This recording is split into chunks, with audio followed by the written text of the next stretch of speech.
गंगा सफाई के लिए सरकार ने नमामि गंगे अभियान चला रखा है, जिसके तहत विभिन्न तरीकों से गंगा की सफाई की जा रही है। इन तमाम उपायों के बीच अब पीएम मोदी के संसदीय क्षेत्र वाराणसी में हांगकांग की तकनीक पर आधारित क्लियर बोर्ड से गंगा की सफाई होगी। वाराणसी में इसका सफल ट्रायल भी हो गया है। ये बोट आर्टिफिशियल इंटेलिजेंस तकनीक पर आधारित है। इसके साथ ही बिना किसी मैन पावर के इसका संचालन किया जा सकता है। वाराणसी नगर निगम के अपर नगर आयुक्त और नगर स्वास्थ्य अधिकारी डॉक्टर एनपी सिंह ने बताया कि इस बोट के जरिए गंगा में फेंके जाने वाले माला फूल, पूजा सामग्री और अपशिष्टों की सफाई आसानी से हो सकती है। वाराणसी के पहले केरल के नदी और तालाबों में इसका सफल ट्रायल भी हुआ है। ट्रायल के बाद अब इसकी रिपोर्ट सरकार को भेज दी गई है।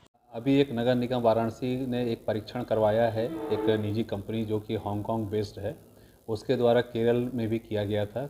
वहाँ पे जो नदी सरोवर थे उनकी साफ़ सफाई के लिए, तो उसी के दृष्टिगत बनारस में माँ गंगा की सफाई के लिए अनवरत प्रयास जो जारी, उसी क्रम में हम लोगों ने भी उस कंपनी को बुलाया था यहाँ पे और उनके द्वारा परीक्षण 3 दिन का यहाँ पे किया गया था, जिसके रिज़ल्ट बहुत ही पॉजिटिव आए हैं। और जब वो नाव चली थी, एक तो वो मानव रहित होती है, और जब मानव रहित होती है तो उसमें किसी भी प्रकार का जानमाल की कोई हानि की संभावना कम से कम रहती है। लेकिन उस बोट के द्वारा हम लोगों के संज्ञान में ये आया कि जो गंगा के अंदर तैरते हुए जो पदार्थ हैं, चाहे वो किसी भी रूप में हो, उसको निकालने में वो काफ़ी कारगर सिद्ध हो सकती है।